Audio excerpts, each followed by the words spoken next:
अब आइए कि बेनिफिट्स के स्केल, एक हमने स्केल बना दिया बेनिफिट्स का।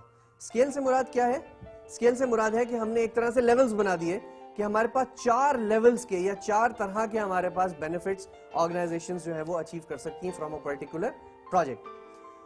First one is called observable benefits.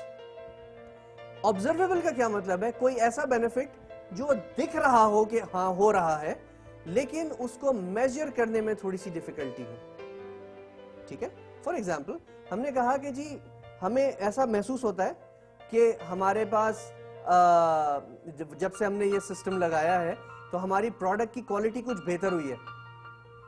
However कितनी बेहतर हुई है यू कैंट से। If that is the case तो हम कहेंगे कि ठीक है, ऑब्जर्वेबल है, but it is not something that you can really rely on. याद रखिएगा, when you are making a business case, अगर आप ऑब्जर्वेबल बेनिफिट्स की बेसिस पे अपना केस लड़ने जा रहे हैं और अपने इन्वेस्टर से कह रहे हैं कि जी we will only give you observable benefits, तो आपको केस आपको बड़ी मुश्किल से अप्रूवल मिलेगा। The second ones are measurable benefits. Measurable benefits क्या है जनाब? कि वो बेनिफिट्स जो आप मेजर तो कर सकते हैं, but you are not exactly sure that whether you will be able to achieve them और not. It's not a 100% certain situation. For example, you go to your management and tell them that we will start selling our product online. हम अपनी website बनाएंगे और website बना के हमारी product वहां पे सारी दुनिया को ई कॉमर्स के थ्रू अवेलेबल होगी। फाइन, अब इससे आपकी सेल कितनी बढ़ेगी? 5%, 10%, 50%? You're not sure. बढ़ेगी ये हमें पता है, कितनी इसका आंसर नहीं है। सो मेजरेबल बेनिफिट्स वो होते हैं जिनको आप एग्जैक्ट प्रिसाइज कैलकुलेशन करके नहीं बता सकते, और इनको organisations do value such benefits, but इनके साथ एक there is definitely a doubt attached with them that well we don't know whether we are going to get those benefits और नॉट। इनके मुकाबले में जो थर्ड लेवल है which is the quantifiable benefits, वो ज्यादा वैल्यू रखता है। क्वांटिफाइबल बेनिफिट्स क्या हैं? कि लेट्स से हम आपसे कहें कि जनाब आप एक एनर्जी सेवर लगाइए, ठीक है, या आप एक एलईडी लाइट लगाइए, तो जो आपका बल्ब का खर्चा था उससे 20% आपकी कम रह जाएगी बिजली की कंजम्पशन, और मजीद 10% कम हो जाएगी विद द एलईडी। अब ये जो हम बता रहे हैं आपको, ये रिसर्च है, ये प्रूवन है, एंड वी आर 100% श्योर कि अगर आप एक लाइट चेंज करेंगे तो आपके इतने वॉट बच जाएंगे।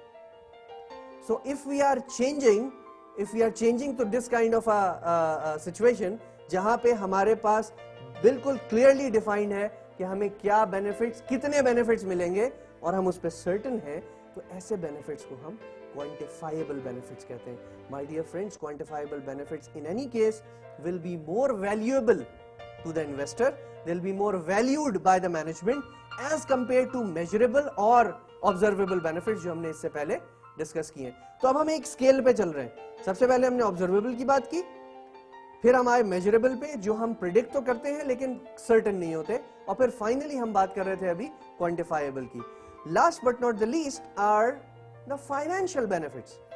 फाइनेंशियल बेनिफिट्स वो हैं जहां आप एक्यूरेटली आइडेंटिफाई कर सकें कि हमें किसी पर्टिकुलर प्रोजेक्ट पे जाने से इन टर्म्स ऑफ फाइनेंस क्या बेनिफिट होगा, हमारी एग्जैक्ट मैन पावर कॉस्ट कितनी कम होगी, हमारा रिटर्न ऑन इन्वेस्टमेंट क्या होगा, हमारी प्रॉफिटेबिलिटी में, हमारी बॉटम लाइन में कितना इजाफा होगा। अगर आपके कोई प्रोजेक्ट ऐसा है that can help you explain that is the most valued part, जो कि जिसको के आपके इन्वेस्टर्स, आपके फाइनेंशियल इंस्टीट्यूशंस, आपकी मैनेजमेंट ज्यादा वैल्यू करती है।